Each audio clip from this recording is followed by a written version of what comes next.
अज़ीमत जुर्अतो हिम्मत का है इज़हार सीधी बात। रिवायाते सहाफ़त का अलम बरदार सीधी बात। नाज़रीन गिरामी अस्सलामु अलैकुम वरहमतुल्लाहि वबरकातुह। सीधी बात के ताज़ा तरीन प्राइम टाइम में आप लोगों का इस्तकबाल है। नाज़रीन, मैं अंसार अज़ीज़ नदवी इस वक्त के इवनिंग प्राइम टाइम में आप लोगों के सामने कुछ अहम तरीन ख़बरें, कुछ वायरल वीडियोस के हवाले से और तस्वीर के हवाले से तनकीदी तबसरे लेकर के हाजिर हुआ हूँ। नाज़रीन गिरामी, मैं आपको बताऊंगा कि किस तरह आज़म ख़ान को इस वक्त राहत मिलने का नाम नहीं लिया जा रहा। उनको एक मामले में मुजरिम करार दे दिया गया है। सुप्रीम कोर्ट मरकज़ी और रियासती हुकूमतों से क्यों नाराज़ हुई है वो बताऊंगा। फेस मास्क के लिए 7 लाख रुपए, क्या आप इसका यकीन करेंगे? मैं आपको एक ख़बर सुनाता हूँ।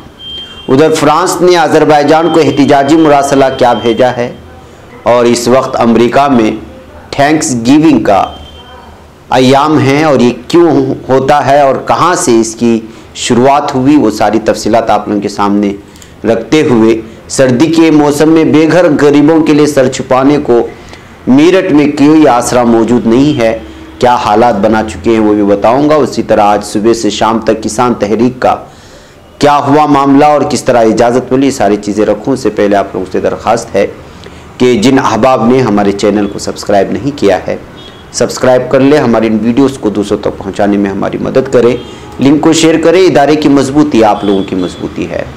आइए नाज़रीन, सबसे पहले चलते हैं लखनऊ और बात करते हैं आज़म ख़ान की।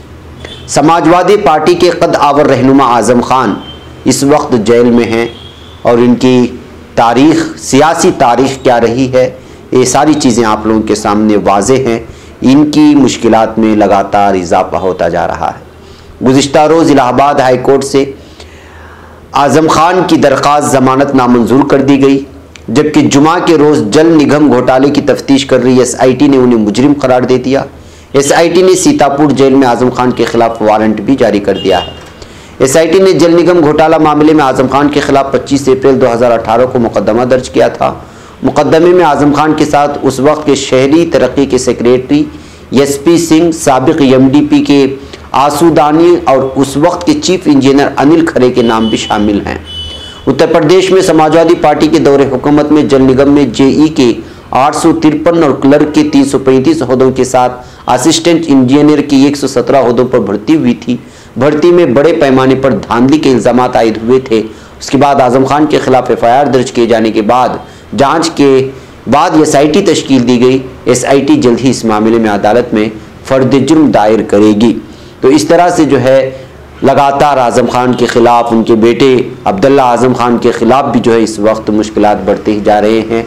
19 नवंबर को फ़ैसला महफूज रखा गया है। अब देखते हैं कि फ़रीक़ैन की बहस मुकम्मल होने के बाद किस तरह से जो है फ़ैसला इस वक्त आज़म ख़ान को लेकर के आने वाला है। नाज़रीन गिरामी, आइए अगली ख़बर की जानिब बढ़ते हैं। सुप्रीम कोर्ट मरकज़ी और रियासती हुकूमतों से नाराज़ नज़र आई और उसकी वजह है कोरोना। जी हाँ, हिंदुस्तान में कोरोना इन्फेक्शन के बढ़ते मामलों के दरमियान सुप्रीम कोर्ट मरकज़ी और रियासती हुकूमतों की लापरवाही के सबब नाराज़ नज़र आ रही है। लगातार कोरोना केसेस में इजाफा और अमवात की बढ़ती तादाद के बावजूद कई मकामात पर लोग लापरवाही कर रहे हैं और सोशल डिस्टेंसिंग पर अमल ना करने के साथ साथ मास्क लगाने से भी गुरेज कर रहे हैं। इन हालात के पेश नज़र सुप्रीम कोर्ट ने मरकज़ी और रियासती हुकूमत के खिलाफ नाराज़गी का इजहार किया है। सुप्रीम कोर्ट का कहना है कि 80% लोग बगैर मास्क के घूम रहे हैं। रियासती और मरकज़ी हुकूमत को इस सिलसिले में कोई फिक्र नहीं, हुकूमत की जानिब से सिर्फ SOP बना दिया गया है। नाज़रीन गिरामी, दरअसल अदालत उज़्मा आज मुल्क में कोरोना के इलाज से मुतालिक इंतज़ाम पर समाअत कर रही थी। सुप्रीम कोर्ट ने कोरोना की रोकथाम में रियासतों की लापरवाही पर नाराज़गी जाहिर की और कहा कि हम यहाँ समाअत कर रहे हैं और बाहर 80% लोग या तो बगैर मास्क के घूम रहे हैं या उसे मुंह से नीचे लटका रखा है। हुकूमत ने बस SOP बना दिया है, उस पर अमल की फिक्र किसी को नहीं है। हालात बद से बदतर होते जा रहे हैं, ये कहते हुए मरकज़ी हुकूमत और रियासती हुकूमत को आड़े हाथों लेने की कोशिश की है सुप्रीम कोर्ट ने।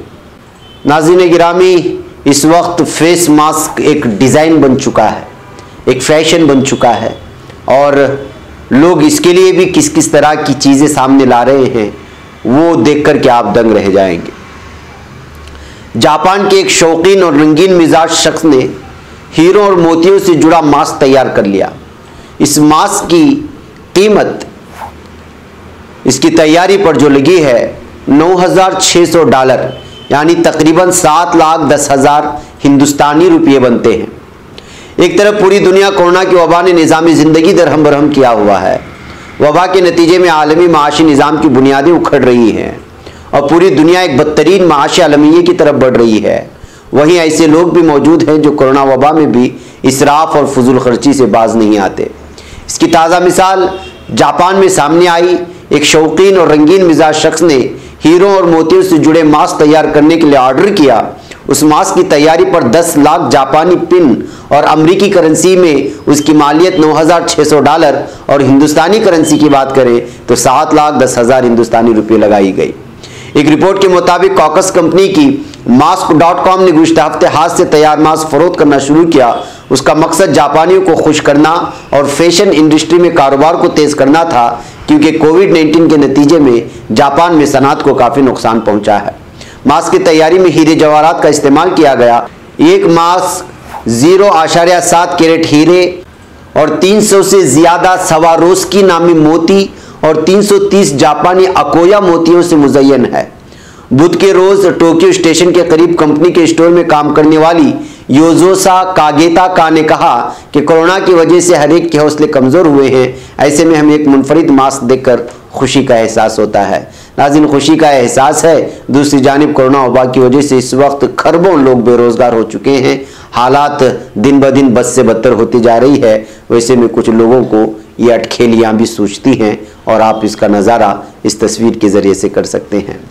बहरकैफ नाज़रीन, आइए एक और ख़बर की जानिब बढ़ते हैं और फ्रांस की बात करते हैं।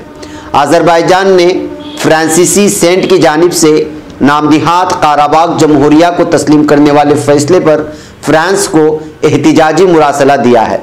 अज़रबैजानी वज़ारत ख़ारिजा की जानिब से जारी करदा एलामिया के मुताबिक फ्रांस के अज़रबैजान में सफ़ीर ज़ाहारी ग्रास को दफ्तर ख़ारिजा तलब करते हुए एहतिजाजी मुरासला दिया गया। सफ़ीर ग्रास ने इस मौके पर इस खत को फ्रांसीसी मुतल्लिका हुकाम को पहुँचाने का इंदिया दिया। याद रहे कि फ्रांसीसी सेनेट ने गुज़िश्ता रोज़ काराबाग में नामनिहाद आर्मीनी इंतज़ामिया को तस्लीम करने वाले एक मुसवदा करारदाद की मंजूरी दे दी थी और पूरी तरह से जो यहाँ पर इस वक्त काराबाग पर अज़रबैजान का जो इस वक्त कब्ज़ा है और जिस तरह से आर्मेनी फ़ौज ने इसको हवाले करके बाकायदा तुर्की और रूस और दीगर ममालिक के सामने जो मुआहिदा हुआ उसके खिलाफ वर्जी करते हुए आर्मेनी इंतज़ामिया को तस्लीम करने की शरारत की थी फ्रांस के जानिब से। इसीलिए जो है अज़रबैजान की तरफ से एहतिजाजी मुरासला भेजा गया है। तो आप फ्रांस की इस्लाम दुश्मनी और मुस्लिम दुश्मनी वाज़ेह तौर पर देख सकते हैं। वैसे भी फ्रांस और उसका सदर इस वक्त बहुत ही ज़्यादा पूरी दुनिया में मलऊन माना जा रहा है। नाज़रीन गिरामी, आज सारा दिन हंगामा आराई हुई। आप जानते हैं हिंदुस्तान में आज एक ही मौजू है और वो मौजू है किसान और फिर बीजेपी पार्टी जो उन पर इस वक्त जुल्म सितम बर्पा कर रही है। जी हाँ, इस वक्त जो आप तस्वीर और वीडियोस देख रहे हैं ये आज दिन भर की आई हुई तस्वीर और वीडियोस हैं कि किस तरह किसानों को रोकने की कोशिशें हुई, लेकिन इसके बावजूद किसान पूरी तरह से डटे रहे और बिलाखिर हुकूमत को घुटने टेकने पर मजबूर होना पड़ा। बराडी के निरंकारी ग्राउंड जाने की इजाज़त दी गई, लेकिन किसानों ने इनकार कर दिया। दिल्ली पुलिस ने किसानों को बराडी वाक़े निरंकारी समागम ग्राउंड में पुरअमन मुजाहरा करने की इजाज़त दे दी है, लेकिन कई किसान वहां जाने से इनकार कर रहे हैं। सिंधु बॉर्डर पर मौजूद किसानों का कहना है कि वो बराडी नहीं जाएंगे, क्योंकि दिल्ली पुलिस ने बराडी के अलावा दीगर किसी मकाम पर किसानों के जाने पर पाबंदी लगा रखी है, इसलिए हालात कशीदा होते जा रहे हैं। दिल्ली पुलिस ने यह भी कहा है कि निरंकारी ग्राउंड में जहां किसानों को मुजाहरे की इजाज़त मिली है वहां भी पुलिस नौजवान अभी भी तैनात रहेंगे। नाज़रीन, याद रहे कि आज लगातार किसानों की बढ़ते जाने की वजह से दिल्ली हुकूमत, इसके अलावा मरकज़ी बीजेपी हुकूमत जो घुटने टेकने पर मजबूर हुई और बराडी के मैदान पर जो है मुजाहरे की इजाज़त दी, लेकिन इसके बावजूद किसान का मानना है कि जो है वो वहाँ नहीं जाएंगे।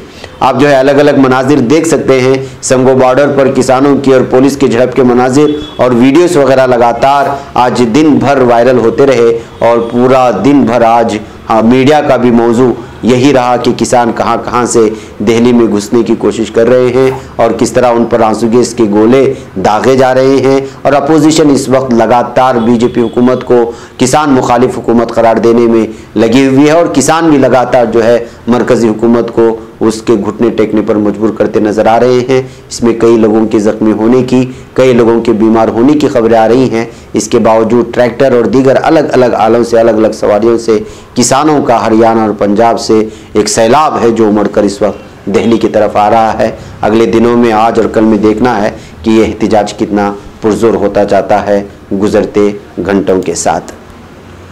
नाज़रीन, सर्दी का मौसम शुरू हो चुका है।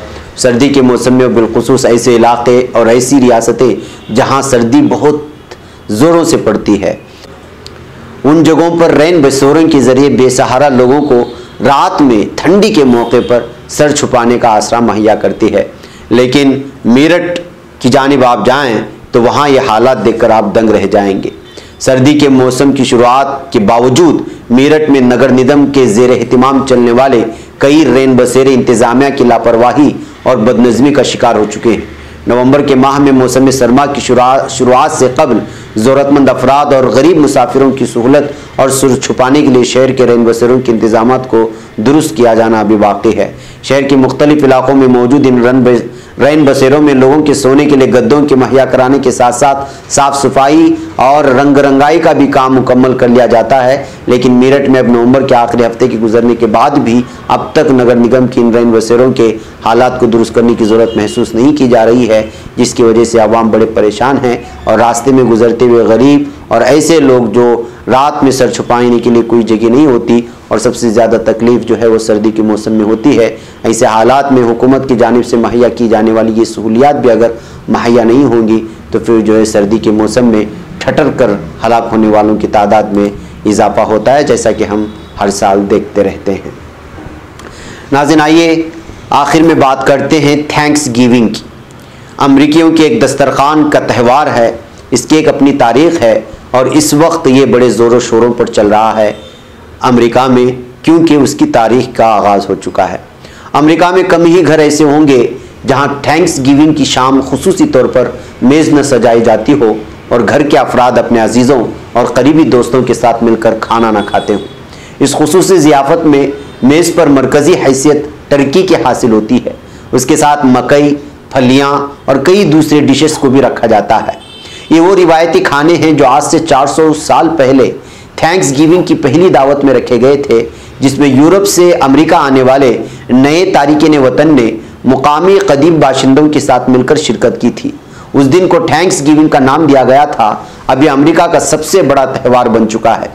अमेरिका में यौम तशक्कुर यानी थैंक्स गिविंग का ये त्यौहार मनाने के लिए 1863 में बाकायदा तौर पर आम तातील का ऐलान किया गया। उस दिन से अमेरिका भर में तातीलात का सीज़न शुरू हो जाता है, जो साल नौ यानी 1 जनवरी तक जारी रहता है। थैंक्स गिविंग की तारीख 4 सदियां पहले शुरू हुई थी। ये जिक्र है 1621 का यानी 1621 का कि मैसाचुसेट्स के प्लिमथ के मकाम पर अंग्रेज आबादकारों की एक कॉलोनी में लोगों ने फसलों की कटाई के मौके पर अमेरिका के आबाई बाशिंदों के साथ मिलकर खाना खाया और उसे यौम तशक्कुर का नाम दिया। ये शुक्र था अल्लाह की उन नेमतों का जो उसने फसलों और मुख्तलिफ सूरतों में अता की थी। उस मौके पर उन्होंने अहद किया कि वो इन नेमतों को मिल बांट कर और भाईचारे के साथ अपनी खुशहाली और तरक्की के लिए इस्तेमाल करेंगे।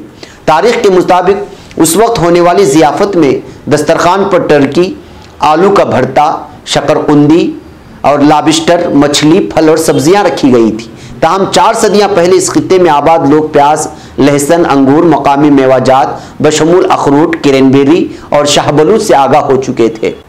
इसलिए गालिब गुमान यह है कि मुमकिन तौर पर ये चीज़ें भी किसी न किसी अंदाज में दस्तरखान की जीनत बनती होगी। थैंक्स गिविंग के टर्की के खाने के मेज़ के वस्त में सजाया जाता है और दावत में शामिल हर शख्स उसका एक टुकड़ा ज़रूर लेता है। टर्की को उमूमन सालिम पकाया जाता है।